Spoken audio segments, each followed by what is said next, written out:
Prestige Mind Collections presents this audiobook, The Stoic Emperor, a guide to Marcus Aurelius's mindset for leadership and inner strength. Introduction: The Philosopher's Throne, unlocking the mindset of the world's most powerful Stoic. What if the ultimate power was not the ability to command 1,000,000 soldiers, but the strength to command a single mind? What if the most impenetrable fortress was not built of stone and mortar, but of perspective and principle? Have you ever felt the crushing weight of your responsibilities? Have you ever faced a day so filled with chaos you wondered where to find a moment of peace? What if the secret to enduring it all was discovered 2,000 years ago? It was found not by a hermit on a mountain, but by a man who sat on the most powerful throne on earth. His name was Marcus Aurelius, the Emperor of Rome. He was a man who stood at the absolute pinnacle of human power, yet he never sought it. He was a leader who navigated plague, war, and betrayal, yet his greatest battles were fought within himself at dawn. He was a philosopher who longed for the quiet of a library, yet spent a decade of his life in a muddy tent on a barbarian frontier. How did he not break? How did he not descend into tyranny or despair? What was the internal operating system that allowed him to wield absolute power without corrupting his own soul? This is the central question of our journey together. This is not a history lesson about an ancient empire of marble and gold. It is a practical guide to an eternal empire of the mind. It is an exploration of the strategies that forged a leader capable of weathering any storm. It is a deep dive into a mindset that can transform your own personal chaos into a citadel of calm strength. This is the Stoic Emperor, a guide to Marcus Aurelius's mindset for leadership and inner strength by Prestige Mind Collections. Within this guide, we will unlock the Emperor's private journal, a book he called simply to myself. These were never meant for our eyes.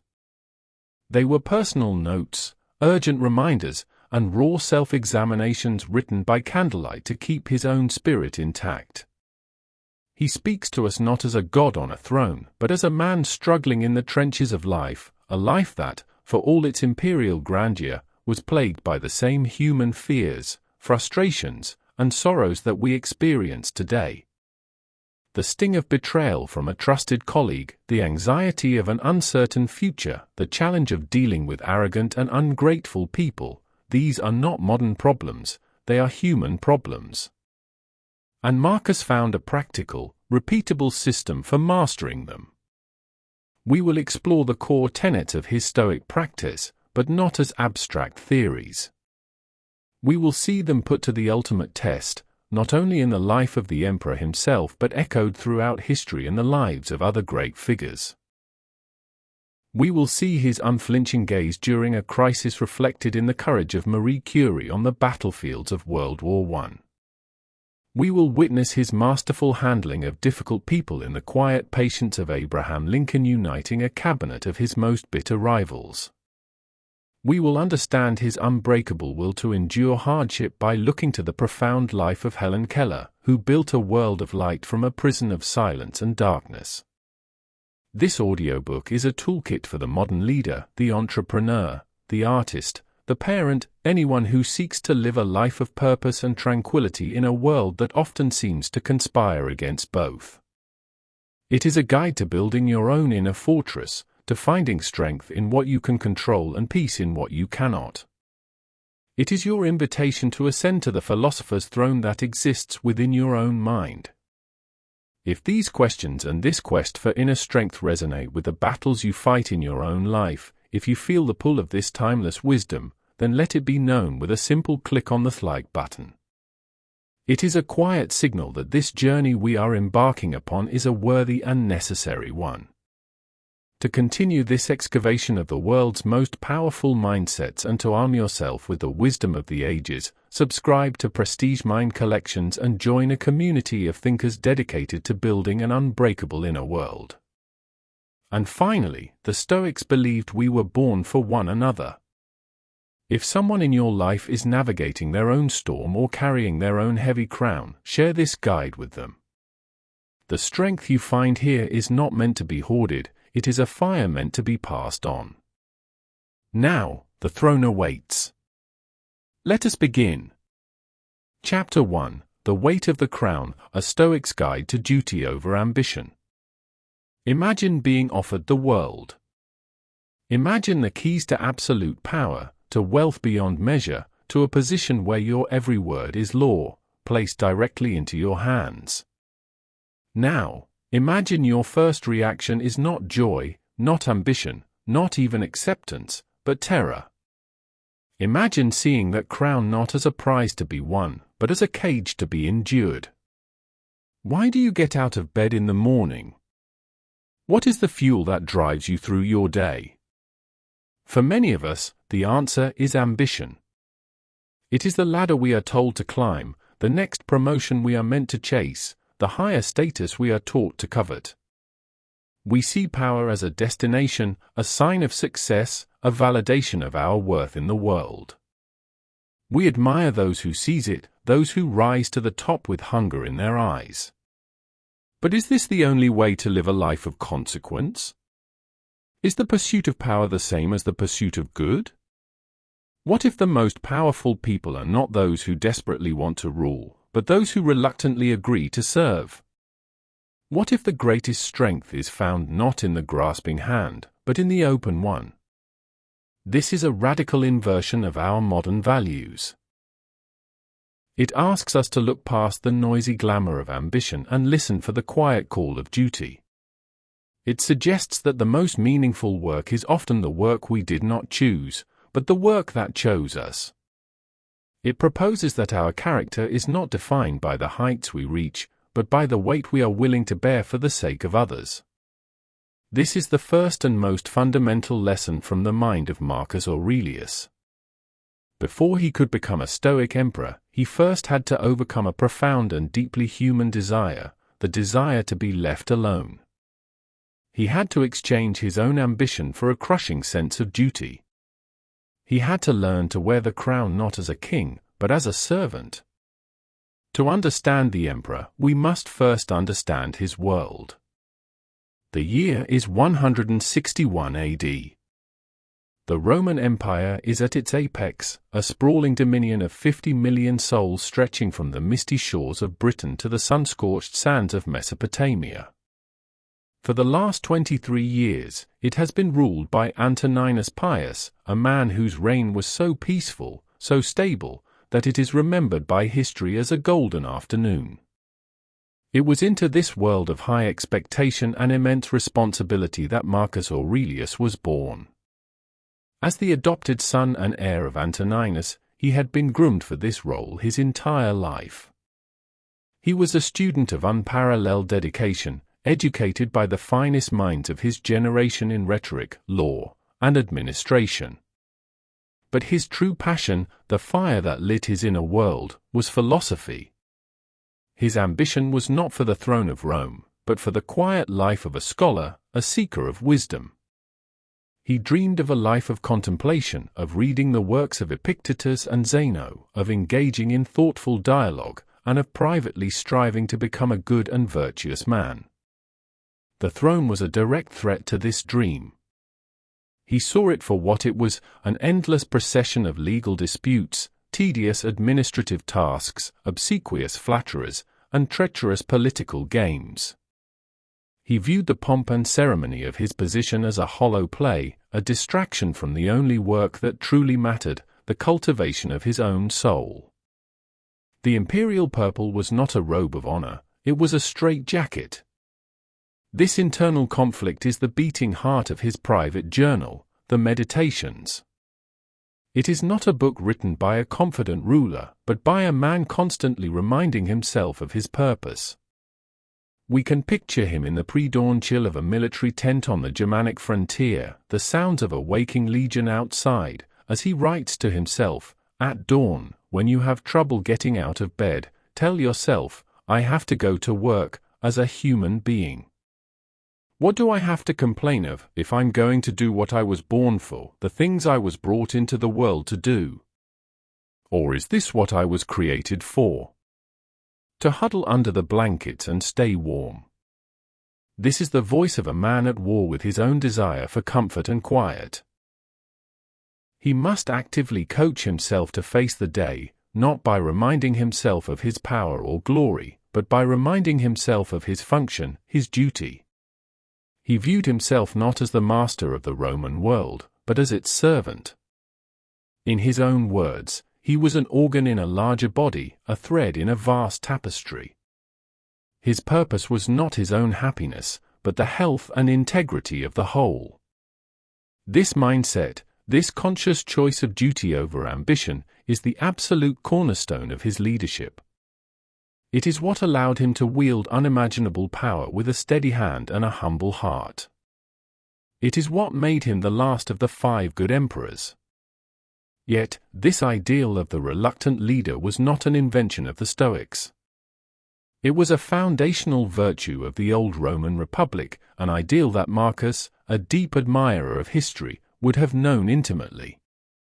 To truly grasp the principle that Marcus was striving to embody, we must journey 5 centuries before his reign, to a time when Rome was a fragile city-state, and its greatest hero was not an emperor, but a farmer. The year is 458 BC. Rome is on the brink of disaster. An enemy tribe has surrounded and trapped a Roman army, and panic grips the city. The Senate turns to a measure of last resort. They will appoint a dictator, a single man granted absolute power for 6 months to save the state. The question was not just who could defeat the enemy, but who could be trusted with such unchecked authority. Who would save Rome, and then save it again from himself by willingly giving that power back? They chose Lucius Quinctius Cincinnatus. A respected former consul, Cincinnatus had since retired to a small, 4-acre farm, which he worked himself. He had no power, no wealth, no army. He had only his reputation for virtue. When the delegation of senators arrived from the city, they found him in his field, clad in a simple tunic, digging a ditch. He was a man of the earth, not of the palace. Upon hearing their formal summons, he calmly sent for his toga, and only then did he receive the news: the army was trapped, and he was now the absolute ruler of Rome.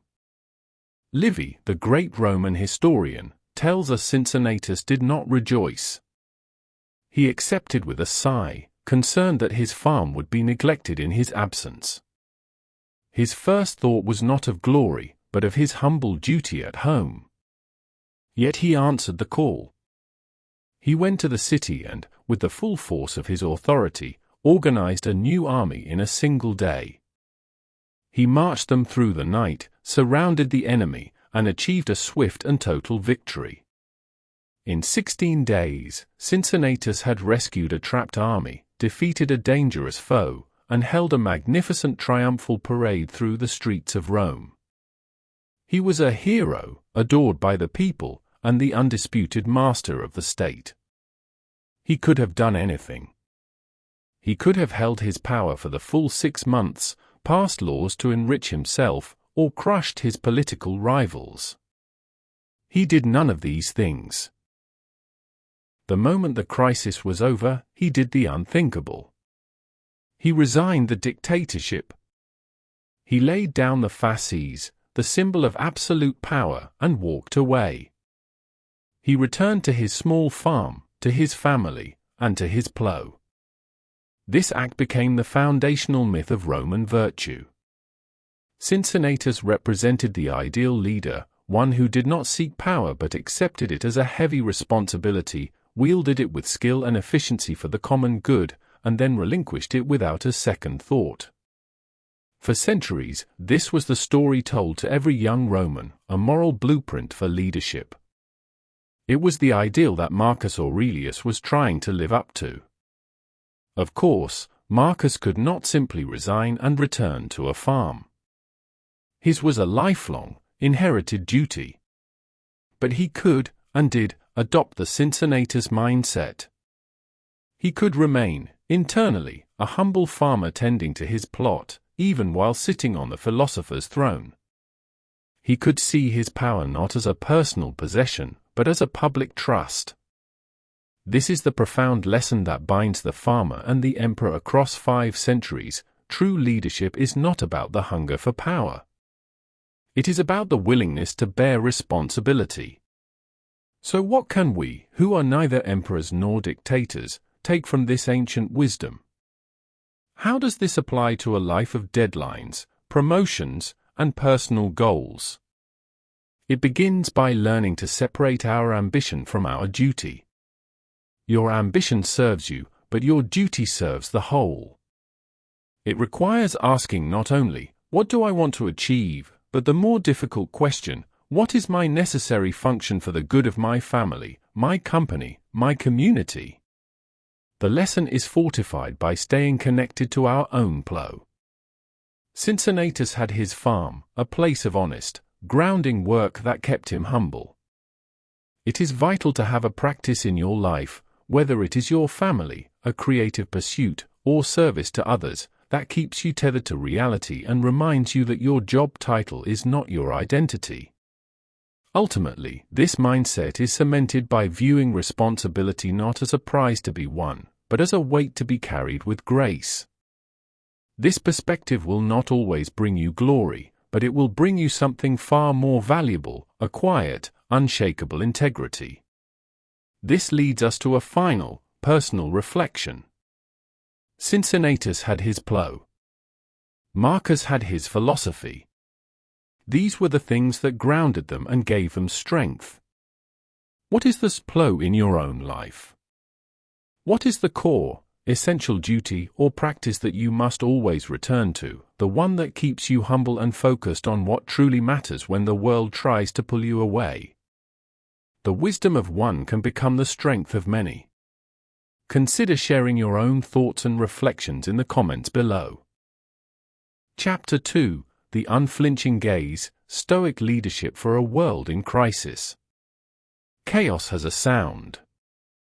It is the murmur of fear that ripples through a crowd, the shattering of norms that once seemed unbreakable, the deafening silence where certainty used to be. A crisis is a crucible that burns away everything but the essential. It is a moment of violent truth, revealing the bedrock of our character or the dust of our pretenses. When the ground beneath you begins to shake, where does your mind go? When the systems you rely on collapse, what is your first instinct? Do you freeze, caught in the headlights of oncoming disaster? Do you flee, seeking personal safety above all else? Or do you focus, planting your feet and turning your face to the storm? In every crisis, for every human being, there is a fork in the road of the soul. One path leads down into the dark valley of our most primal instincts, panic, fear, denial, and selfishness. The other path leads up the steep, rocky ascent of our highest faculties, reason, courage, self-discipline, and service to others. One is the path of the animal, the other is the path of the philosopher. This chapter is about the second path.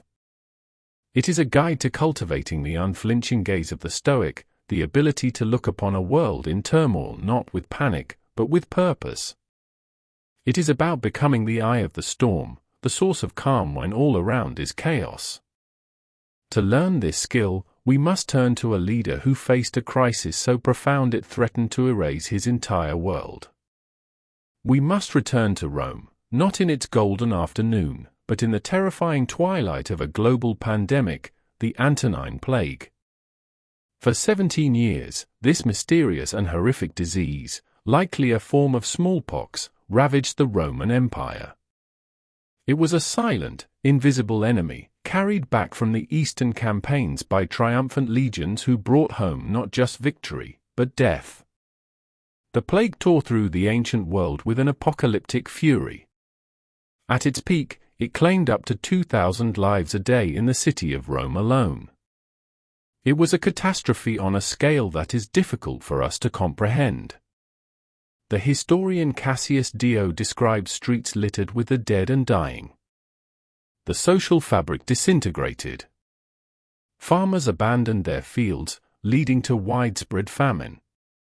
Superstition ran rampant, charlatans sold useless amulets, and hysterical mobs blamed marginalized groups for the gods' displeasure. The air itself was thick with the stench of death and the sound of wailing. This was the world that Marcus Aurelius had to lead. It was a supreme test of his Stoic principles. Many wealthy patricians and officials, including some of his own advisors, fled the city for the presumed safety of their country estates. The path of flight, of self-preservation, was wide open to him. No one would have blamed the emperor for securing his own safety. But Marcus did not take that path. He stayed.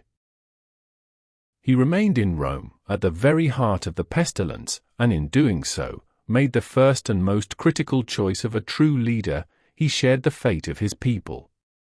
This was not a symbolic gesture, it was a profound act of courage that stabilized the reeling capital. His presence was a silent statement, we will face this together. This was the first element of his unflinching gaze, to refuse to look away from the horror. While others succumbed to panic, Marcus turned to reason. He consulted the most brilliant physician of the ancient world, Galen, who was in Rome at the time and whose detailed descriptions of the plague's symptoms provide much of our modern knowledge. He implemented practical measures, passing laws to regulate the burial of the dead and the distribution of grain to prevent famine. He imposed a Stoic sense of order onto a world that had descended into hysteria. However, his most extraordinary act was yet to come. The plague had shattered the Roman economy. The state treasury was empty, the war on the northern frontier still needed funding, and the populace was starving. The easy option was to raise taxes, to squeeze more from a people who had already lost everything. Marcus refused. Instead, he turned to his own house. In an act of unparalleled leadership and personal sacrifice, he held a great public auction in the Forum of Trajan. For 2 months, the treasures of the imperial palace were brought out and sold off to fund the state. He sold golden goblets, crystal vases, priceless statues, and even the silken, gold-embroidered robes of his own wife, the Empress Faustina. He stripped his own home bare to spare his people further hardship. Imagine the psychological impact of this act. The emperor was not hoarding treasure while his people suffered, he was sacrificing his own wealth for their survival. This was not a political calculation, it was a profound demonstration of Stoic virtue. He was living the words he wrote in his journal, "The fruit of this life is a good character and acts for the common good." While the world burned, he calmly applied his principles. He reminded himself to accept what he could not change, the plague itself, and to focus with absolute intensity on what he could, his own actions, his own integrity, his own duty. He gazed upon the worst catastrophe of his generation and met it not with fear, but with an unwavering commitment to reason and virtue. This potent combination of radical personal courage, the application of reason to chaos, and a deep sense of duty, is the hallmark of Stoic crisis leadership. It is a timeless template, one that would reappear nearly 18 centuries later. The world would once again be consumed by a crisis of unimaginable scale, a maelstrom of industrial violence and death known as the First World War. And a different kind of leader would emerge, not from a palace, but from a laboratory, to cast her own unflinching gaze upon the carnage. Her name was Marie Curie. By 1914, Curie was arguably the most famous female scientist in the world. A Polish-born physicist and chemist who had made Paris her home, she had already won 2 Nobel Prizes in 2 different scientific fields, an achievement that remains unique to this day. She was scientific royalty. When the war broke out, she was nearly 50 years old. She could have easily continued her research in the relative safety of her laboratory. She could have fled to neutral territory. Her contribution to humanity was already immeasurable. No one expected her to go to war. But like Marcus, Curie was not one to flee from a crisis. She looked at the unfolding catastrophe and, instead of seeing only horror, she saw a problem that her unique skills could help solve.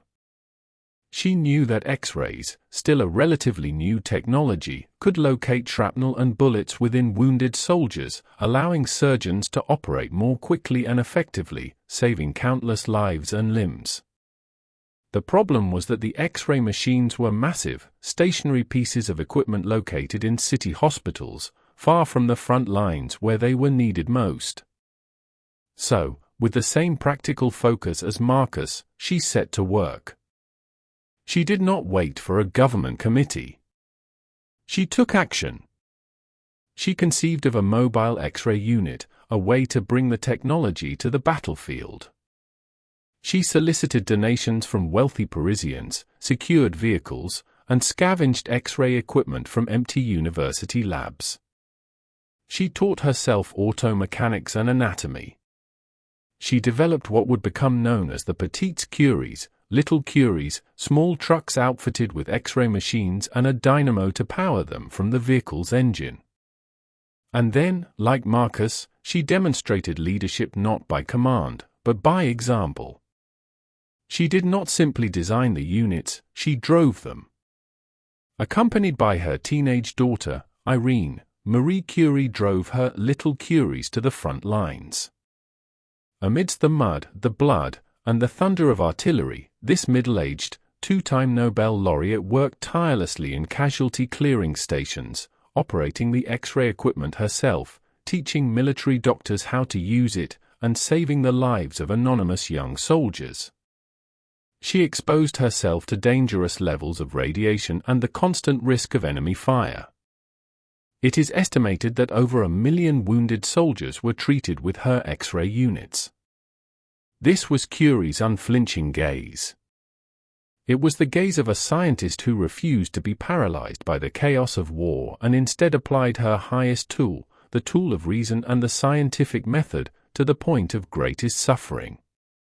Like Marcus selling his palace treasures, she donated her Nobel Prize money to the war effort and even attempted to have her Nobel medals melted down.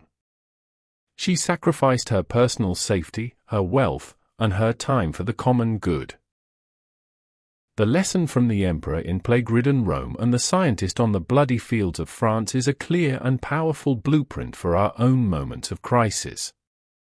It teaches us that when our world is shaken, we must first learn to stay in the room, to face reality head-on, without denial or illusion.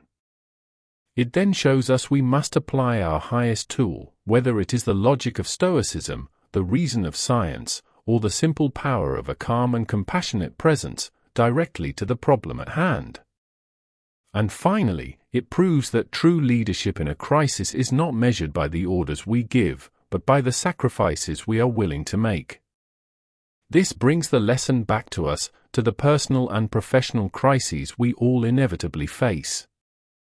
You may not be facing a plague or a world war, but you will face moments when your own world begins to shake, a sudden job loss, a frightening diagnosis, a family emergency. In those moments, when panic tempts you to freeze or flee, the unflinching gaze is your most powerful weapon. This requires asking yourself a simple, focusing question: what is my highest tool? What is the unique skill, the core principle, the reasoned and courageous part of me that I can bring to bear on this chaos? Your highest tool might be your ability to listen, to organize, to comfort, to analyze. It is the part of you that remains when fear has stripped everything else away. In moments of crisis, the courage of one can become the resilience of all.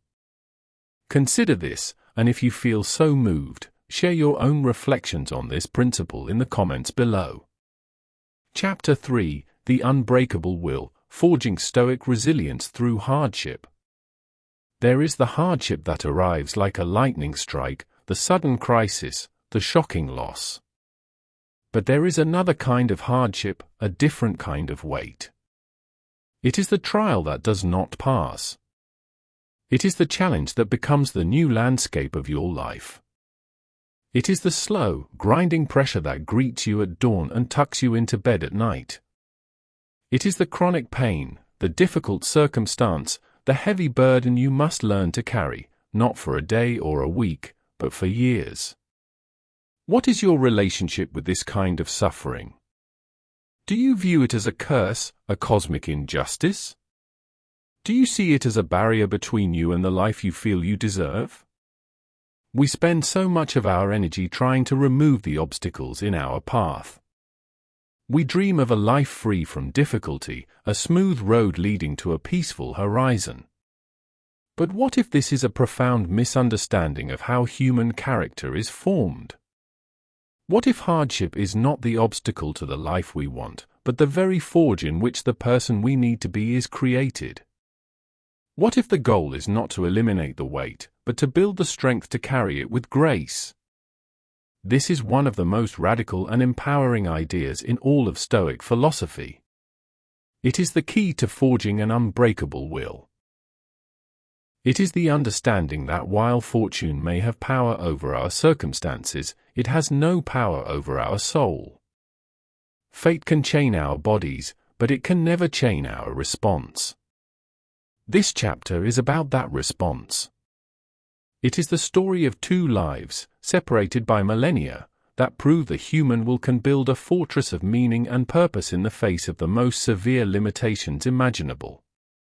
To understand this principle in action, we must first dispel the myth of the comfortable emperor. We must travel with Marcus Aurelius to the place where he spent more than a decade of his reign, the northern frontier. We must leave the imagined marble halls of Rome and enter the reality of a muddy, cold, and perpetually dangerous military camp along the banks of the Danube River. This was no glorious campaign of rapid conquest, it was a brutal, grinding war of attrition against fierce Germanic tribes. The days were filled with battle strategy, legal disputes from across the empire, and the crushing administrative burden of his office. The nights were filled with the cold, the damp, and the ever-present threat of attack. This external hardship was immense, but it was compounded by an even more intimate enemy, his own body. Historical sources suggest Marcus Aurelius was a man in chronic pain. He suffered from severe and persistent stomach ailments, chest pains, and insomnia. He was likely frail, tired, and unwell for most of his adult life. We know he was prescribed a small, daily dose of theriac, an opium-based medicine, not for pleasure, but simply to dull the pain enough to allow him to function, to get through the endless work of an emperor. Consider this image, the most powerful man in the world, a man we imagine robed in purple and living in luxury, is in fact a weary, sick individual, living in what was essentially a permanent construction site on the edge of civilization, surrounded by the constant threat of a violent death. Add to this the immense psychological pain he endured. He suffered the grief of losing at least 8 of his 13 children, including his only son's twin brother. He faced the betrayal of his most trusted general. He carried the lonely burden of being the sole person responsible for the stability of a vast and complex empire. How does a person endure such a life? Where does the strength come from, not just to survive, but to lead with wisdom and compassion? The answer lies in his private journal, written in these very conditions. His meditations are not the work of a man enjoying a peaceful life, they are the forging of an unbreakable will in real time. He did not merely tolerate his hardship, he transformed it. He used it as a tool. He famously wrote to himself that the impediment to action advances action. The fire, he said, thrives on obstacles. Whatever was thrown into the fire of his will, pain, grief, war, betrayal, was not seen as a reason to despair, but as more fuel to create a brighter flame of character. This was his daily practice. After a grueling day of work, a sick and exhausted emperor would light a lamp in his tent, open his journal, and force his mind to realign with his principles. He would remind himself that the pain in his body was an external thing, separate from his inner self, his ruling faculty. He would write that the actions of others were not his to control, only his own response. He was building, word by word, what he called his inner citadel, a fortress of the mind so strong that no amount of external hardship could ever breach its walls. He did not pray for his circumstances to change. He worked, with relentless discipline, to strengthen his will so that he could endure any circumstance. His will was not something he was born with, it was a muscle he built, day by day, in the crucible of his suffering. Marcus Aurelius fought to prevent the walls of his empire from collapsing under external pressure. His was a monumental struggle against the limitations of his health, his grief, and his duty. But what if the walls were not external? What if the prison was your own body from the very beginning? What if you were trapped from infancy in a world of absolute silence and profound, unending darkness? To understand the furthest limits of the unbreakable will, we must now turn to the story of a young girl who faced the ultimate hardship. Helen Keller was born in 1880, a healthy child. But at 19 months old, an illness, likely meningitis or scarlet fever, tore through her small body. It left her alive, but it took her sight and her hearing. She was plunged into a void. Imagine it, a world with no light, no color, no sound, no human voice. For the next 5 years, she lived as what she later described as a phantom, a wild and unruly child, trapped in the solitary confinement of her own mind. Her brilliant brain had no way to receive information and no way to express itself. The frustration was so immense it erupted in fits of rage, a desperate, animalistic struggle against a prison she could not comprehend. She was, in her own words, a ship lost in a dense fog, with no compass and no sounding line. The world had written her off. In the late 19th century, she was destined for a short, isolated life in an institution. But her family's desperate search for help led them to a young teacher named Sullivan. And one day, at a simple water pump in the backyard, a miracle occurred, not a miracle of divine intervention, but a miracle of the human will. And pumped cool water over one of Helen's hands while repeatedly spelling the letters WATER into the other. For weeks, the game had been meaningless. But on this day, something clicked. The sensation of the cold water connected with the letters spelled in her palm, and in one explosive flash of insight, Helen understood. This cool, wet substance had a name. Everything had a name. Language had been unlocked. In that moment, her soul was born. The key to her prison was not sight or sound, but language. But this breakthrough, as momentous as it was only the first step in a lifelong journey of almost unimaginable effort.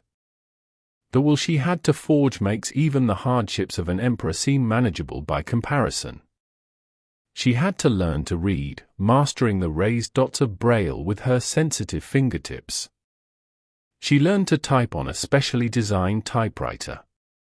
Most arduously, she learned to speak, a grueling process of touching the lips and throat of others to feel the vibrations of sound, a skill she never perfected but never gave up on. This unbreakable will carried her to places no one thought possible. She graduated with honors from Radcliffe College, one of the most prestigious universities in the world. She became a world-renowned author, a political activist, a tireless advocate for the disabled, and an inspiration to millions. She did not simply overcome her hardship, she used it. She argued that her unique perspective, her life in the silent dark, gave her a deeper appreciation for the inner world of the mind, for the power of human connection, for the things that truly matter. She wrote, in a direct echo of Stoic thought, that character cannot be developed in ease and quiet. Only through experience of trial and suffering can the soul be strengthened, vision cleared, ambition inspired, and success achieved. The emperor on his throne and the girl in her silent darkness seem to exist in different universes. Yet, they are united by one fundamental, world-changing truth: they both chose to define themselves not by their circumstances, but by their response to them. Marcus's prison was his imperial duty and his chronic pain, Helen's was the sensory void. Both found ultimate freedom in the one place that fortune could not conquer, their own will. They proved that resilience is not the absence of hardship, it is the practice of meeting it with a fortified mind. Their lives, separated by centuries and circumstance, offer us a clear and powerful guide to forging our own unbreakable will. It is a process that begins with acceptance, not resignation, a clear-eyed acknowledgement of our reality without complaint or self-pity. From there, the will is built not in grand gestures, but through small, consistent, daily efforts. It is the choice to get out of bed when you are tired, like Marcus. It is the struggle to learn one new word when you are frustrated, like Helen. It is the relentless practice of choosing your response in every moment. Finally, this strength is powered by developing an internal frame of reference, by finding your purpose and self-worth within your own character, not from external validation or the absence of difficulty. This forces us to look at the hardships in our own lives differently. They are not interruptions to our story, they are our story. They are not merely obstacles to be removed, but the raw material from which we can build the very strength and character we need. So, the essential question is not what is your greatest hardship, but who are you choosing to become because of it? Every story of resilience shared becomes a lesson for the entire community. Consider this, and if you feel moved, share your own reflections on this principle in the comments below. Chapter 4: The House Divided: How Stoics Handle Betrayal and Difficult People. There are injuries that break the bone, and then there are injuries that break the trust. There are burdens of circumstance, and then there are the burdens of difficult people. Which wound is harder to heal? Which weight is heavier to carry? A storm has no malice, a disease has no intent. But the person who insults you, the colleague who undermines you, the friend who betrays you, these injuries are different. They are personal. They lodge themselves deep in our memory and can poison our peace of mind for days, for years, even for a lifetime. Why is our inner tranquility so fragile? Why do we grant the people who frustrate us the most the power to live rent-free in our heads? Think, for a moment, of a difficult person in your own life. Perhaps it is a meddling boss, an ungrateful family member, an arrogant acquaintance, or a friend whose loyalty proved to be an illusion. What is the emotional cost of your interactions with them? Do you find yourself replaying conversations, fuming over injustices, and carrying the anger of a moment long after it has passed? We are taught to build walls, to cut people off, to meet fire with fire. But what if there is a wiser way? What if we could learn to engage with difficult people not as a battle to be won, but as a strategic art to be mastered? What if you could develop a kind of mental and emotional jiu-jitsu, using the negative energy of others not to be thrown off balance, but to actually strengthen your own footing? This is the Stoic approach to human interaction. It is a radical guide to navigating the inevitable friction of social life with grace, patience, and unshakable inner calm. To learn it, we must first study a leader who dealt with a court full of meddlers, fools, and ingrates on a daily basis, and who then faced the ultimate test: the betrayal of his most trusted friend. We must return to the mind of Marcus Aurelius. One of the most remarkable passages in his Meditations is not about enduring hardship or facing death, but about the simple, mundane challenge of starting his day. He writes, "When you wake up in the morning, tell yourself, the people I deal with today will be meddling, ungrateful, arrogant, dishonest, jealous, and surly." This sounds, at first, like a deeply pessimistic, even cynical, way to begin the day. But it is the opposite. This is not a complaint, it is a preparation. It is a mental fire drill. Marcus was not cursing his fate, he was arming his mind. He knew that he would encounter flawed and frustrating people, and instead of being shocked and angered by this reality each time, he chose to anticipate it. His strategy did not end there. He immediately reminds himself why people act this way. They are like this because they can't tell good from evil. And then he reminds himself of his relationship to them. We were born to work together like feet, hands, and eyes, like the two rows of teeth, upper and lower. To obstruct each other is unnatural. To feel anger at someone, to turn your back on him, these are obstructions.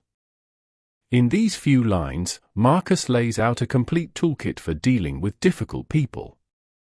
First, anticipate their flaws so you are not surprised. Second, practice empathy by understanding they act from ignorance, not pure malice. Third, remember your duty to the common good, which requires cooperation, not conflict. This was the mental armor he wore daily to withstand the 1,000 small cuts of courtly life. But this armor was about to be tested not by 1,000 cuts, but by a single, devastating sword stroke.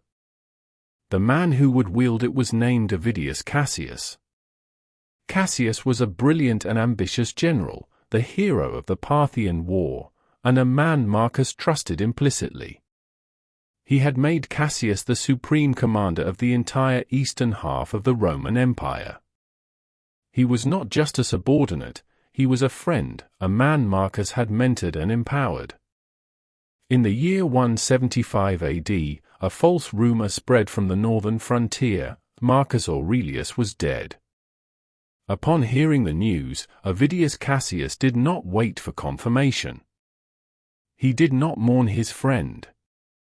He immediately had himself declared emperor, and the powerful Eastern legions swore their allegiance to him. It was the ultimate betrayal, a direct challenge to the throne from the one man Marcus believed was guarding his back. The empire was now a house divided, on the brink of a catastrophic civil war. How does a leader, how does a man, respond to this? The expected response would be rage, paranoia, and swift, brutal vengeance. But Marcus Aurelius was not a conventional leader. The historian Cassius Dio, who had access to the imperial records, details Marcus's extraordinary reaction. In a speech to his soldiers, who were clamoring for the traitor's head, Marcus did not express anger. He expressed profound sadness. He lamented not for himself, but for Cassius, who had broken their friendship and stained his own honor. He told his men that his only wish was that Cassius would not be killed or commit suicide before he had a chance to speak with him, because he wanted to forgive him. He even told his soldiers he would willingly step aside and give Cassius the empire if it was truly what was best for the Roman people. This is the unflinching gaze of a Stoic master turned not on a plague, but on the human heart. His focus was not on the personal insult, but on the common good. His primary goal was not vengeance, but reconciliation. He chose to see Cassius not as a monster to be destroyed, but as a flawed human being who had made a terrible mistake. As it happened, Cassius was assassinated by his own officers just 3 months into his rebellion. When the news reached Marcus, there was no celebration. When his soldiers brought him the severed head of the traitor, he refused to look at it and ordered it to be buried. Furthermore, he ordered that Cassius' personal correspondence be brought to him and burned, unread. He did this, he explained, so that he would not discover the names of other conspirators and be forced to hold grudges or descend into a paranoid purge. He not only forgave his primary betrayer, he preemptively forgave all the lesser ones. He chose unity over vengeance, mercy over fear. This was not the act of a weak man, it was an act of supreme emotional strength. This ability to absorb insults, manage colossal egos, and even forgive the ultimate betrayal for a higher cause is the mark of a truly great leader. It is a skill as vital in the turbulent halls of a modern democracy as it was in a Roman court. To see it applied in a different, even more chaotic house divided, we must travel to the United States during its moment of greatest peril, and enter the office of a president who governed a cabinet composed of his most bitter enemies. His name was Abraham Lincoln. When he won the presidency in 1860, the nation was already tearing itself apart. To have any hope of saving it, he made one of the most audacious leadership decisions in history. He appointed his three main rivals for the Republican nomination to the most powerful positions in his cabinet. There was William Seward at the State Department, a man who considered himself Lincoln's intellectual superior and initially behaved as though he were the real president. There was Salmon P. Chase at the Treasury, a man of soaring ambition and self-regard who constantly undermined Lincoln and schemed to take his job. And later, there was Edwin Stanton at the War Department, a brilliant but brutally arrogant man who had once publicly humiliated Lincoln in a courtroom years earlier, dismissing him as a long-armed ape. This was his team of rivals. To a conventional mind, it was political suicide. To Lincoln, it was a necessity. Like Marcus, his goal was not his own ego or comfort, it was a higher purpose, the preservation of the Union. And to achieve that goal, he needed the best and strongest men in the country, even if they despised him. For years, he endured their condescension, their insults, and their scheming with a patience that was almost superhuman. He absorbed Seward's patronizing memos and gently guided him into becoming his most loyal friend. He tolerated Chase's disloyalty because he was a genius at financing the war, once remarking to an aide, "I will hold his horse if he will only bring us victories." He overlooked Stanton's savage temperament because he was a brilliant administrator of the war effort. Lincoln's secret weapon was a potent, Stoic-like cocktail of humility, humor, and an unshakable focus on his ultimate goal. He famously wrote what he called hot letters to generals or cabinet members who had angered him, pouring out his frustration onto the page, and then he would fold the letter, write "never sent" and "never signed" on it, and file it away. He had the wisdom to feel his anger but not to act on it. He understood that a momentary burst of his own ego could damage the greater cause. Over time, his quiet strength and profound integrity won over his rivals. They went from seeing him as a bumbling frontier lawyer to recognizing him as a moral and political genius. Upon Lincoln's death, it was Edwin Stanton, the man who had once insulted him so viciously, who stood weeping by his bedside and uttered the immortal words, "Now he belongs to the ages." The emperor and the president, leaders of two vastly different houses divided, offer us a single, profound lesson. They teach us that in dealing with difficult people, our own ego is a luxury we cannot afford. Both men were masters of their own minds. They refused to let the arrogance, jealousy, or treachery of others dictate their own emotional state. They met pettiness with patience, and anger with a purpose that was simply too large to be derailed by personal slights. Their example provides a practical guide for navigating the difficult relationships in our own lives. It begins with preparation. We must follow Marcus's lead and remind ourselves in the morning that we will encounter flawed human beings, and we should meet this reality with understanding, not surprise. It requires separating the person from the act, forgiving the ignorant person while still addressing their harmful behavior. But most importantly, it demands a higher purpose. When our focus is on a goal larger than our own ego, a successful project at work, a peaceful family dinner, a thriving community, the personal insults and obstructions of others begin to lose their power. They become mere background noise, distractions from the real work at hand. This reframes every difficult interaction not as a battle for dominance, but as a test of our own character. So, when you face that difficult person in your own life, the boss, the relative, the rival, the question becomes, what is the union you are trying to preserve? What is the higher purpose that can allow you to lead with patience and grace, even when you are not shown it in return? The challenge of navigating human relationships is universal. Sharing our strategies for doing so with wisdom can strengthen us all. Consider this, and feel free to share your own insights on this practice in the comments below.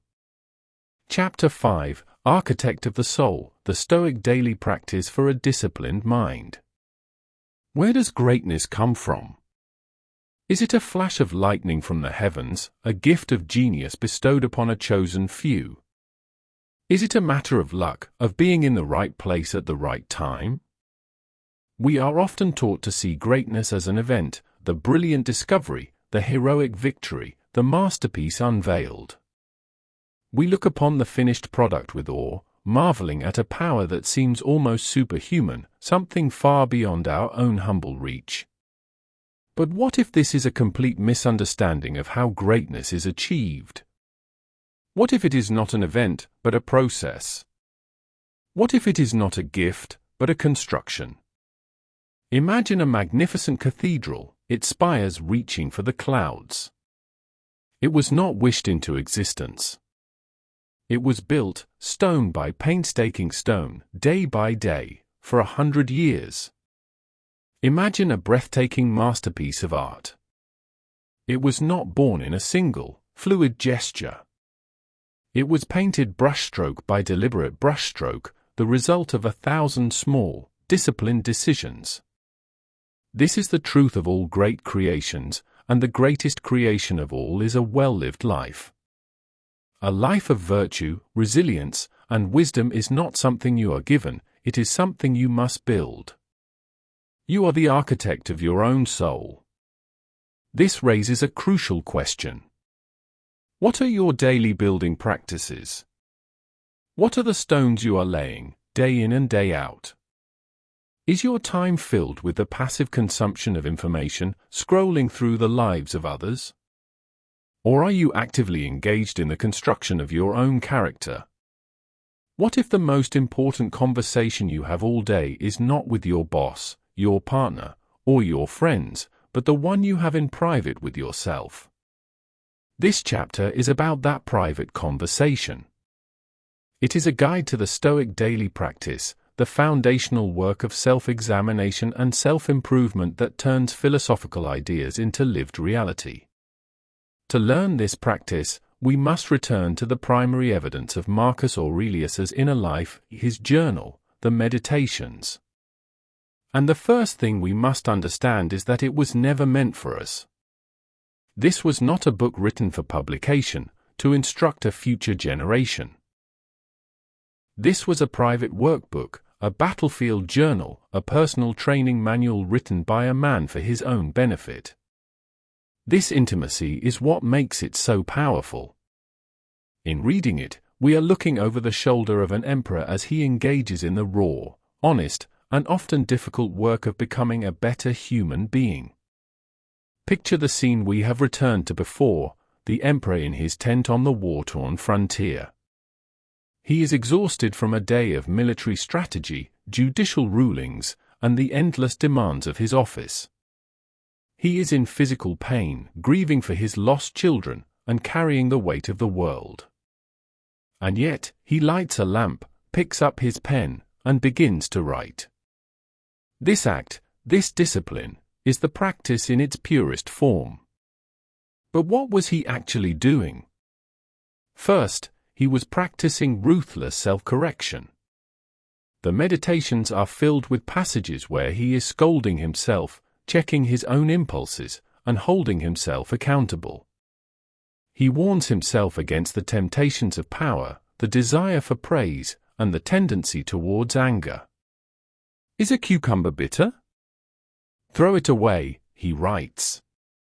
Are there briars in the road? Turn aside.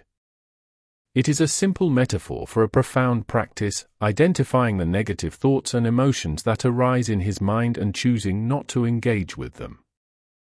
He was his own most demanding coach, constantly calling out his own unforced errors. Second, he was engaging in mental preparation. As we saw, his morning routine was to anticipate the difficult people he would meet. This was a form of psychological premeditation. By visualizing the challenges of the day ahead, he could prepare his response in advance. He would not be caught by surprise by another's arrogance or dishonesty. He had already rehearsed his commitment to patience and empathy. He was not reacting to his day, he was preparing to act within it, deliberately and with principle. Third, he was reinforcing his core principles. A great deal of the journal consists of Marcus repeating the same Stoic ideas over and over again. He reminds himself of the shortness of life, the unimportance of fame, the difference between what is in his control and what is not. A modern reader might find this repetitive. But Marcus was not trying to be entertaining, he was training his brain. Like a musician practicing scales or an athlete running drills, he was embedding these principles into his mind through constant repetition, so that in a moment of crisis, his response would be automatic, instinctual, and virtuous. The journal was his workshop. It was the place he went to diagnose his own character flaws, to prepare himself for the challenges of the day, and to strengthen his philosophical muscles through repetition. Marcus Aurelius was not a born Stoic sage. The man we admire was not a gift of fate. He was the result of a daily, disciplined, and deliberate construction project. The Meditations is the blueprint and the building log of that project, the testament to a man who truly was the architect of his own soul. This idea of a private, daily practice of observation and reflection as the engine of greatness was not confined to philosophers. 1500 years later, in the heart of the vibrant Italian Renaissance, another legendary mind would use the humble notebook to deconstruct the world and, in the process, build a legacy that would echo for eternity. He was not an emperor concerned with virtue, but an artist and scientist concerned with truth. His name was Leonardo da Vinci. We remember Leonardo as the painter of the Mona Lisa and the Last Supper, but this was only a fraction of his reality. He was a man of almost superhuman curiosity. His mind darted between anatomy, botany, geology, engineering, optics, and the physics of flight. And the tool he used to explore it all was the notebook. Over 13,000 pages of his private notes and drawings survive, a breathtaking record of a mind in constant motion.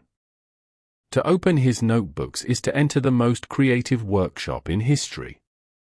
We see his famous mirror script, perhaps to keep his ideas private.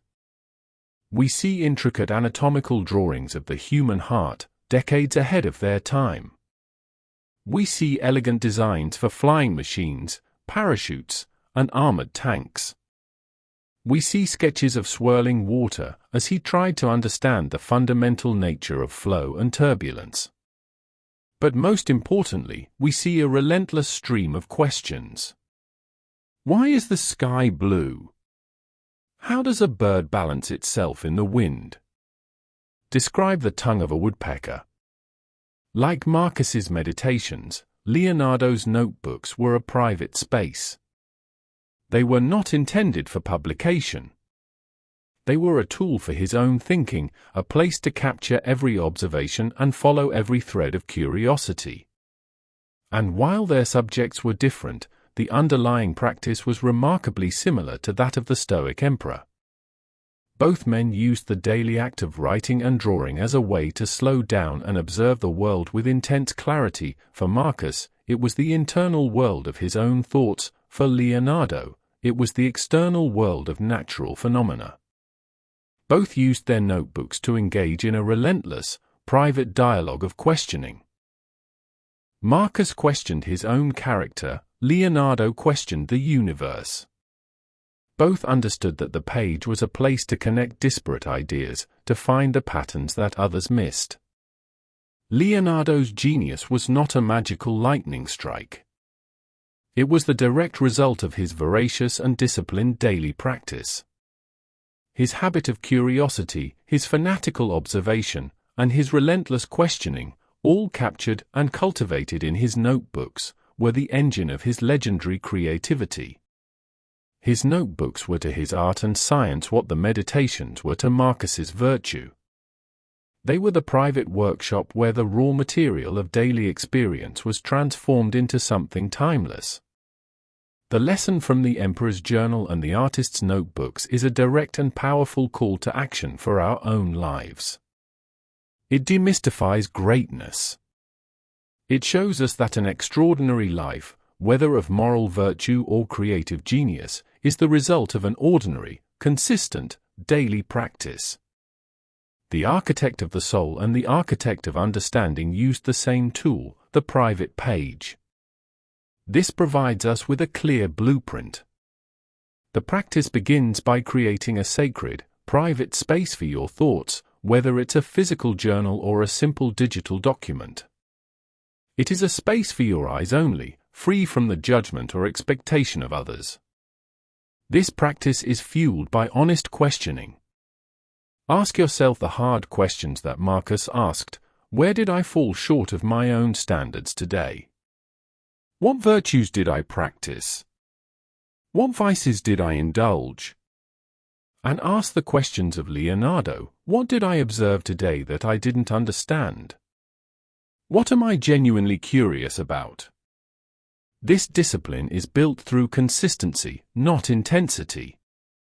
A few honest, reflective lines written each day are infinitely more powerful than a long, elaborate entry written once a month. It is the daily rhythm of the work that strengthens the muscle of self-awareness. This reframes the humble act of journaling not as a simple diary of events, but as the active workshop of your own character and intellect. It is the place where you lay the stones, one by one, to build the person you wish to become. So, this leaves us with a practical challenge. If you were to begin tonight as the architect of your own soul, what is the first question you would ask yourself? What is the first principle you would seek to reinforce, or the first curiosity you would seek to explore? This daily practice is a profoundly personal journey, but the commitment to it is universal. Consider sharing your own experiences with this powerful habit in the comments below. Chapter 6: The View from Above, a Stoic Technique to Instantly Gain Perspective. Have you ever felt lost in the details of your own life? Have you ever been so consumed by a problem, so tangled in a worry, that it felt like the entire world? It is a feeling of being trapped in a dense forest, surrounded by looming trees, with no sense of direction and no view of the sky. In these moments, our problems cast long and terrifying shadows. A looming deadline feels like a cliff edge. A difficult conversation feels like a declaration of war. A financial setback feels like the end of the world. Our immediate reality becomes our total reality, and it can be a suffocating place to live. But how real is this feeling? How big are your problems, truly? What did you worry about on this exact day 1 year ago? Can you even remember? What about 5 years ago? The anxieties that once consumed your entire world have likely faded into the forgotten background of your life. This reveals a profound truth: the size of a problem is not fixed, it is a function of our perspective. The closer we are to it, the larger it seems. This is the prison of the ego, the trap of a mind that believes its own immediate experience is the center of the universe. But what if you could escape? What if you had a tool that could, in an instant, allow you to break free from the gravitational pull of your own anxieties? What if you could build a mental spaceship, ascend from the dense forest of your worries, and see the entire landscape of your life with breathtaking clarity? This is not a fantasy. It is one of the most powerful, practical, and awe-inspiring mental exercises ever devised. It is the Stoic technique of taking the view from above. This chapter is your guide to building that spaceship. It is your training manual for the art of cosmic perspective, a tool that can instantly shrink your problems down to their true and proper size. Our first guide on this journey is, as always, Marcus Aurelius. In his tent on the frontier, surrounded by the mud and blood of a seemingly endless war, he practiced this technique relentlessly. He used his imagination as a lens to zoom out from his immediate, stressful reality. In the pages of his meditations, he instructs himself again and again to look down from above on the countless herds of men and their countless ceremonies, and their various voyagings in storm and calm, and the differences among those who are born, live, and die. Let us follow his instructions and try the exercise ourselves. It begins by zooming out in space. Picture your own body, right now, wherever you are. Then, imagine your view rising, as if you were a bird, seeing the room, the building, the street, the whole neighborhood.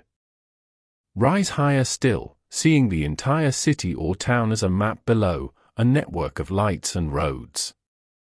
Ascend further, seeing the shape of your country, the curve of the continent, the vast, shimmering blue of the oceans. See the earth as it truly is, a single, beautiful, fragile sphere of swirling white clouds and deep blue water, hanging in the absolute silence of space. Rise further still, past the moon, watching the earth shrink to a bright, star-like point. Go past the fiery orb of the sun, into the vast emptiness of our solar system, until the earth itself is completely lost to view in the stardusted blackness. This is the first step, to see your physical place in the cosmos. The second step is to zoom out in time. From this vantage point in the limitless void, as Marcus called it, contemplate the abyss of eternity that stretches out behind you and before you. Think of the countless generations of human beings who have lived and died on that tiny, distant planet. Think of the great empires, the Babylonians, the Egyptians, the Persians, the Greeks, that once seemed eternal and are now nothing but dust and stories. Think of the languages that have vanished, the gods that have been forgotten, the stars that have been born and have died. Contemplate the billion-year history of life on Earth, and your own lifespan as a microscopic sliver within it. Contemplate the future, the endless parade of generations who will come after you, who will live and love and struggle on that same small world, and who will, in all likelihood, never know that you even existed. What is the purpose of such a dizzying, humbling exercise?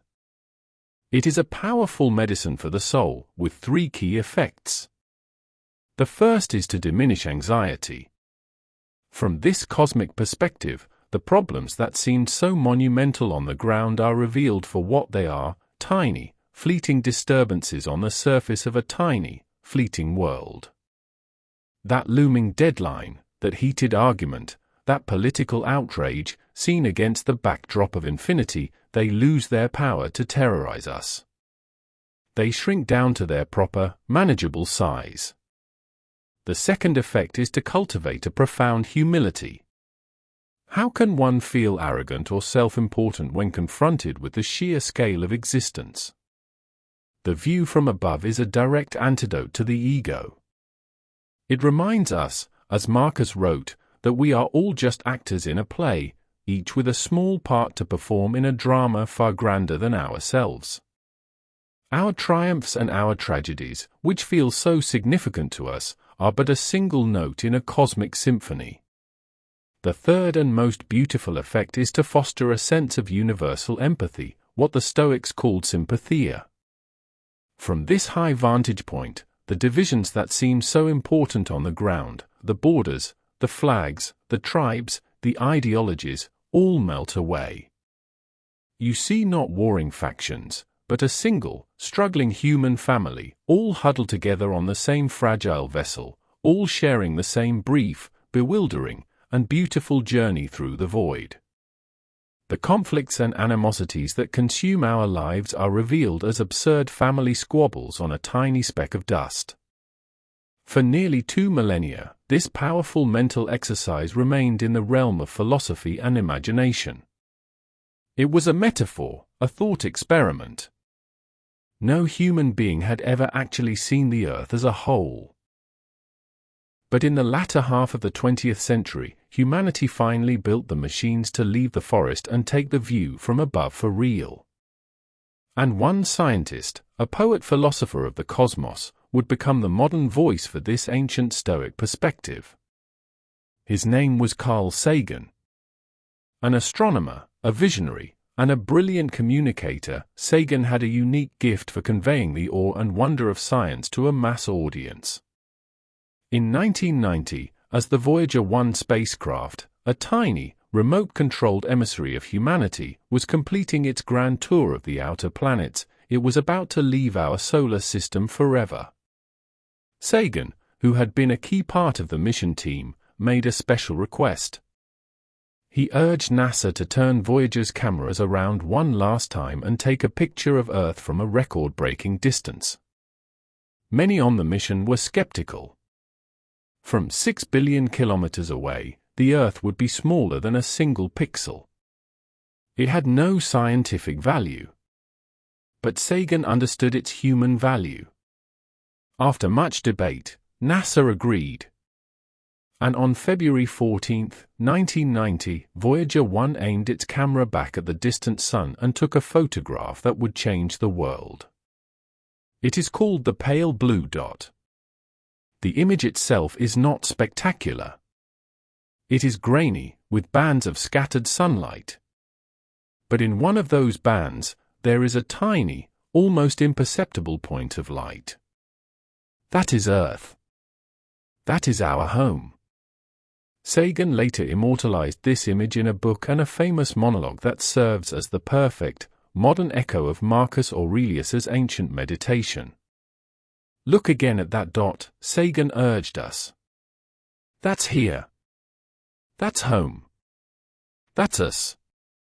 On it everyone you love, everyone you know, everyone you ever heard of, every human being who ever was, lived out their lives, every king and peasant, every young couple in love, every mother and father, every inventor and explorer, every teacher of morals, every corrupt politician, every superstar, every supreme leader, every saint and sinner in the history of our species lived there, on a mote of dust suspended in a sunbeam.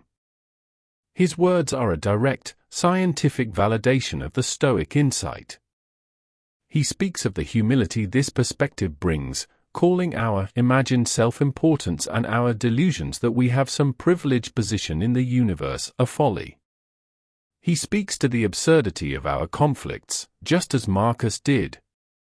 Think of the rivers of blood spilled by all those generals and emperors so that, in glory and triumph, they could become the momentary masters of a fraction of a dot. It is as if he is speaking directly to the ghost of Marcus Aurelius himself. And finally, he arrives at the same conclusion of cosmic empathy. To me, it underscores our responsibility to deal more kindly with one another, and to preserve and cherish the pale blue dot, the only home we've ever known. The emperor in his tent and the astronomer with his spacecraft, separated by 18 centuries, arrived at the exact same profound, life-altering conclusion. One used the pure power of philosophical contemplation, the other the hard data of space exploration. Both teach us that perspective is not a passive observation, it is an active, moral, and therapeutic choice. It is a tool we must deliberately pick up and use. The lesson from the emperor and the astronomer is a clear guide to creating our own view from above practice. It begins with the conscious choice to mentally zoom out for just a minute each day. You can use Marcus's method of pure visualization, or you can use Sagan's powerful image of the pale blue dot as your anchor. This practice is most powerful when applied directly to a specific worry. Take the problem that is causing you stress and actively place it on that pale blue dot. See it in its true context, a fleeting event happening to one person among billions on a tiny world in an incomprehensibly vast universe.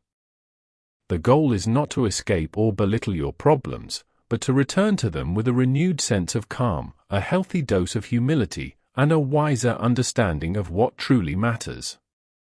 This brings us to a final reflection. This practice transforms our relationship with our problems from a struggle into an observation. With this in mind, what is one worry that you are carrying right now, that, when seen from the perspective of the stars, reveals itself not as a catastrophe, but simply as one small part of the vast and complex human drama on a pale blue dot? Perspective is a skill we can all cultivate, a mental muscle we can all strengthen. Consider sharing how this exercise impacts your own point of view in the comments below. Chapter 7: The Highest Good, the Stoic Pursuit of Wisdom as Life's Ultimate Goal. What are you chasing? If you were to be completely honest with yourself, what is the ultimate prize you are seeking in the game of life? For many of us, the answer is happiness, that elusive feeling of contentment and joy. For others, it is success, the accumulation of wealth, status, and recognition. We chase romantic love, thrilling experiences, the comfort of a peaceful retirement. These are the goals our society holds up as the pinnacles of a life well lived. They are the destinations we are taught to navigate towards with all our energy and ambition. But are they reliable guides? Are they worthy of being our life's ultimate purpose? Let us examine them for a moment. Happiness is a feeling, an emotion that comes and goes with the shifting winds of fortune. Success is an external, dependent on the opinions of others and the whims of the economy. The love of another is a beautiful gift, but it is never entirely within our control. Pleasure is fleeting by its very nature. Comfort can breed weakness. Every single one of these common goals is a hostage to fortune. They can all be taken from you in an instant by a bad diagnosis, a market crash, a betrayal, or the simple passage of time. What, then, is left? If all these external prizes are so fragile, is there a goal worth pursuing that is entirely within our control? Is there a prize that, once earned, can never be lost, stolen, or diminished? The Stoics believed there was. They argued that the true purpose of life, the only rational and reliable goal for a human being, was the pursuit of something internal. It was not a feeling or an acquisition, but a state of being. They called this goal the highest good, and they gave it a simple name: wisdom. Not wisdom in the academic sense of knowing many facts, but wisdom in the practical, living sense, the art of knowing how to live a good life, of making sound judgments, of acting with virtue and integrity, of navigating the complexities of the human experience with grace and skill. This is the summit of the mountain we have been climbing throughout this entire journey. We learn to accept our duty, to lead in a crisis, to endure hardship, to manage difficult people, to build our souls through daily practice, and to gain perspective on our lives. But why? The answer is here, in this final chapter. We do these things not as ends in themselves, but as the practical work of the philosopher, the means by which we achieve the ultimate end, a life of wisdom, virtue, and unshakable inner tranquility. Our guide to this summit, one last time, is Marcus Aurelius. For him, this was the central, clarifying principle of his entire existence. In his Meditations, he states in no uncertain terms that the only true good for a human being is a virtuous character, and the only true evil is a corrupted one. Everything else, health or sickness, wealth or poverty, praise or scorn, even life and death, he classified as an indifference. This is a stark and challenging idea. He did not mean that these things don't matter at all. He would certainly prefer health to sickness. He meant that they are morally neutral. They have no bearing on your quality as a human being. A good person can be poor and sick, and a corrupt person can be wealthy and healthy. Therefore, to build your life around the pursuit of these externals is to build your house upon the sand. The only firm foundation is the cultivation of your own mind. Nowhere is his commitment to this highest good more beautifully illustrated than in the very first book of his Meditations. The entire book is unlike any other. It is a single, extended chapter of pure gratitude. In it, he goes through all the key people in his life and thanks them, one by one, for the specific lessons in virtue and wisdom they taught him. It is a testament to his belief that wisdom is not self-generated, but is a fire passed from one soul to another.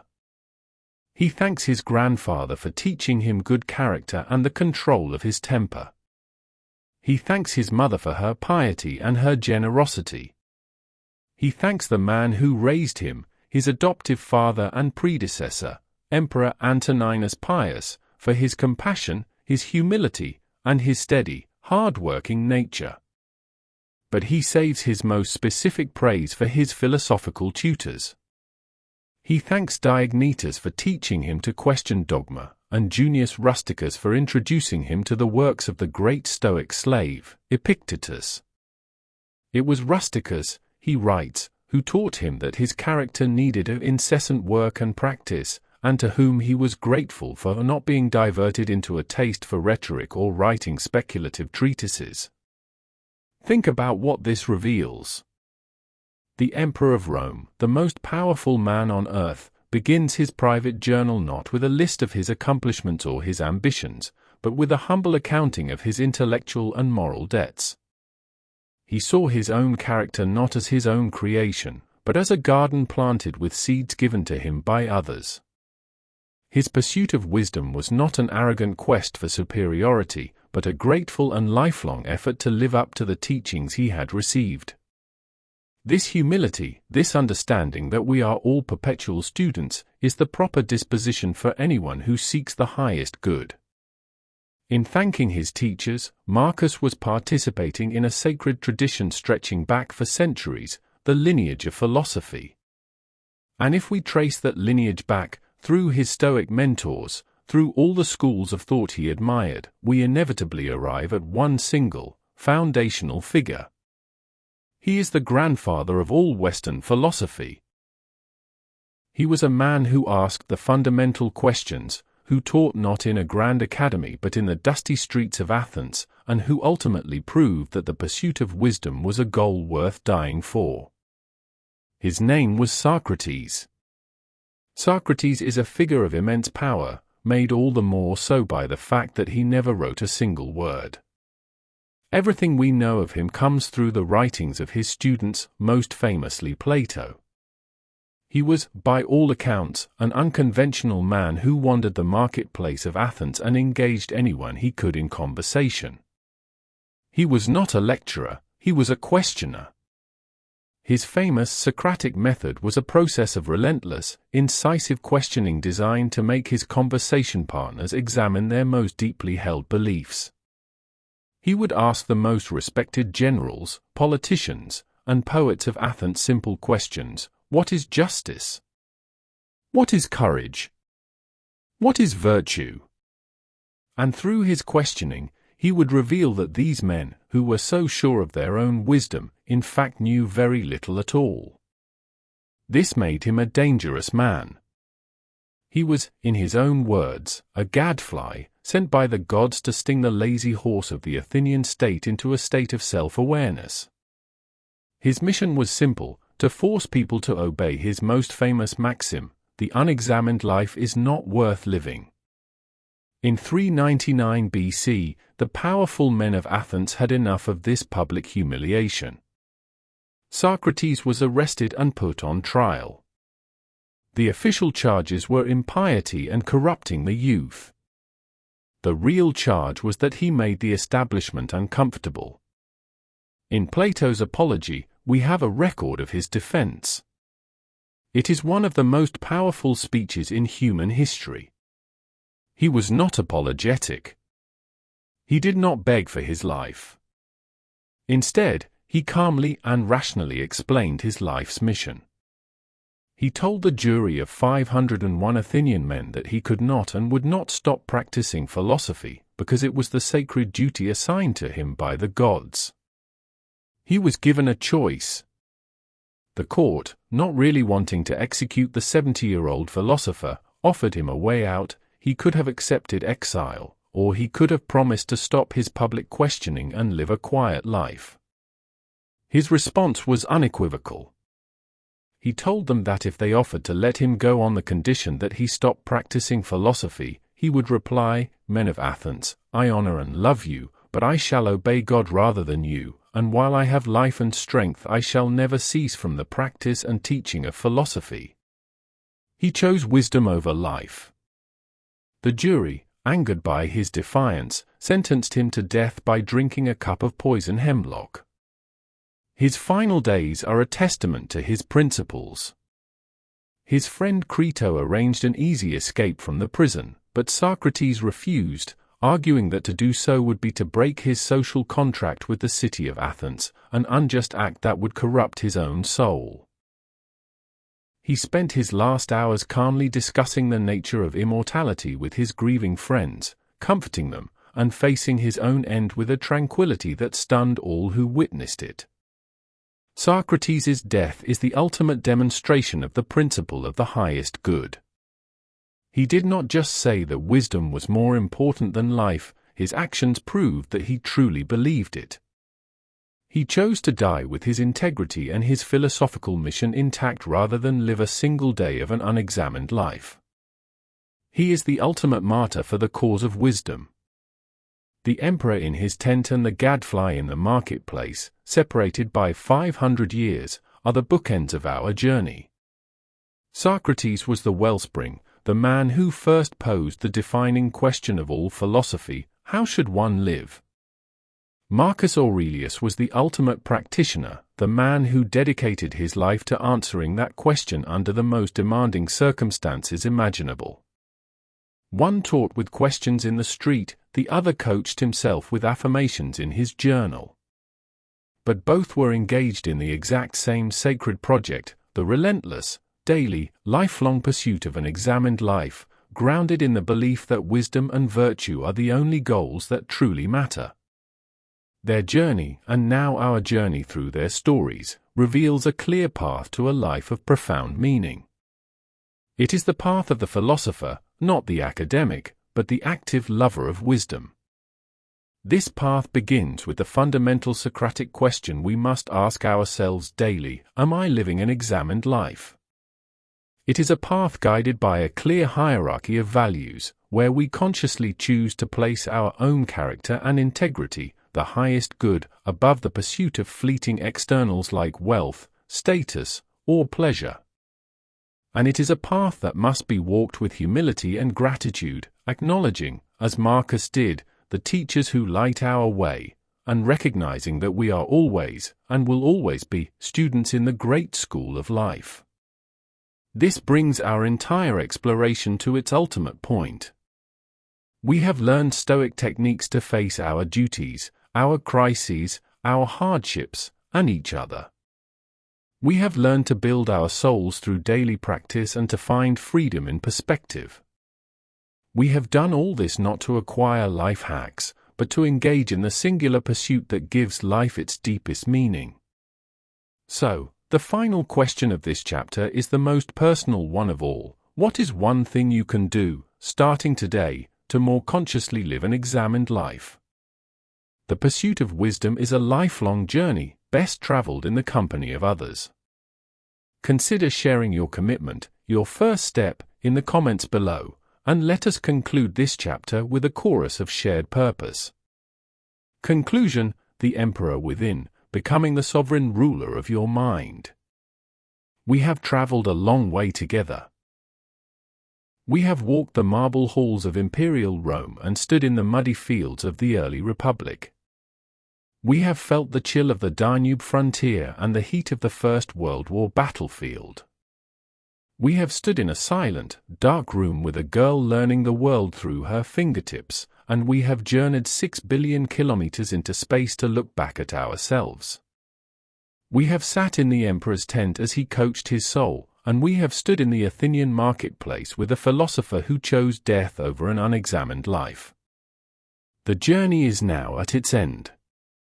But what have we truly learned? Was this merely a collection of stories about long-dead heroes? Or was it something more? I submit to you that this entire audiobook has been a mirror.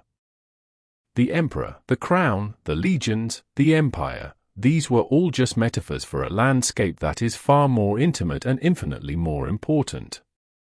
The true empire is your mind. The true throne is your faculty of reason. The true legions are your principles, and the only crown worth wearing is a character forged in virtue. This is the ultimate lesson that Stoicism offers us. It is a call to sovereignty. It is an invitation to become the emperor, not of some external territory, but of your own inner world. This raises the most important question of all: who is currently ruling your inner empire? Is it a wise and benevolent sovereign, guided by reason and purpose? Or is your inner throne occupied by impostors? Is your mind ruled by the tyranny of impulse, the paranoia of fear, the mob rule of public opinion, or the fickle whims of fleeting emotions? For too many of us, our inner world is a state in chaos, a house divided, with no one firmly in charge. The great work of our lives, the purpose of this entire journey, is to claim that throne for ourselves. The stories we have explored have not been mere history, they have been a practical blueprint for this ascension. They have shown us exactly what the reign of the emperor within looks like.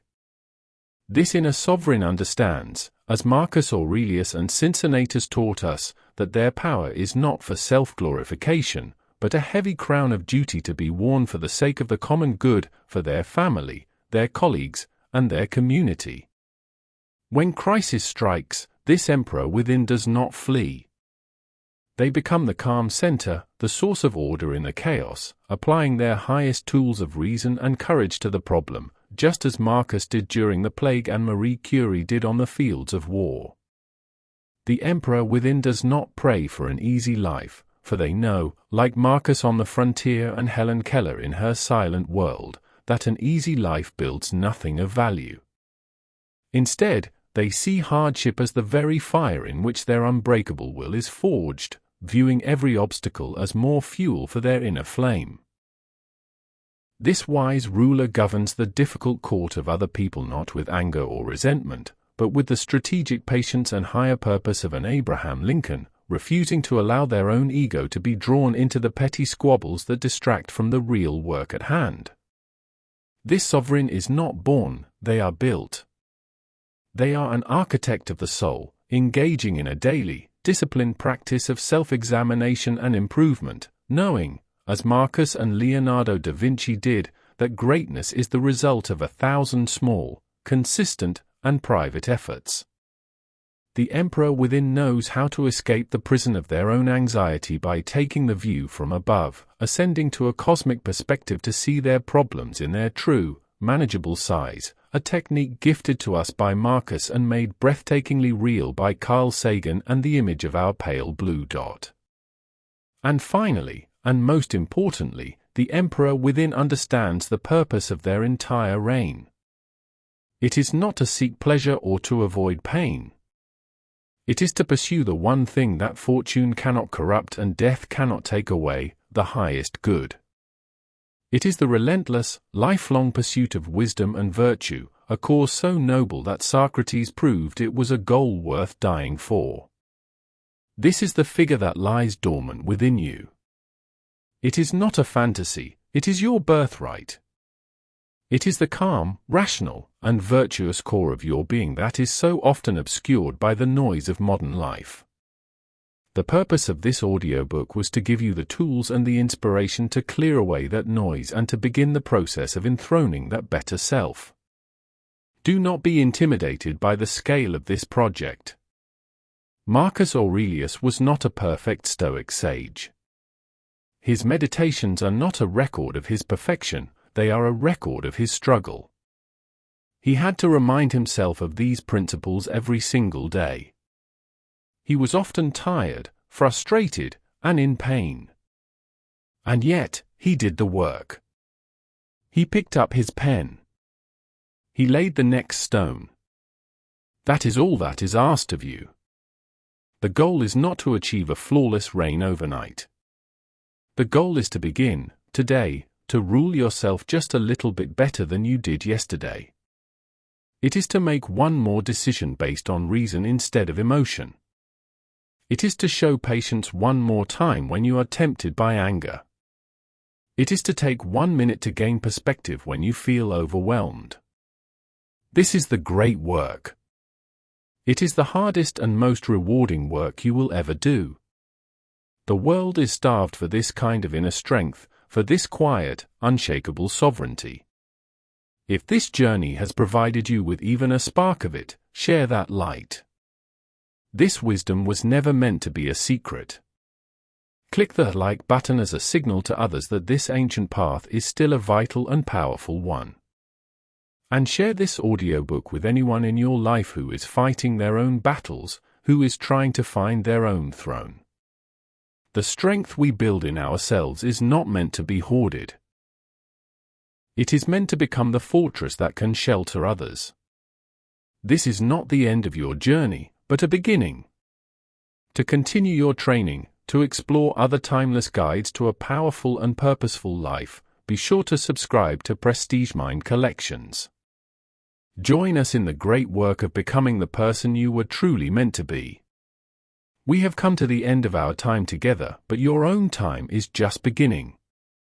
Remember the lessons of the emperor, the farmer, the scientist, the president, the girl in the dark, and the philosopher in the street.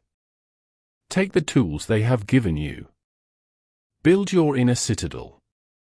Fortify your will. And ascend to your proper throne. The work is hard. The path is long. But the empire is yours to rule. Begin.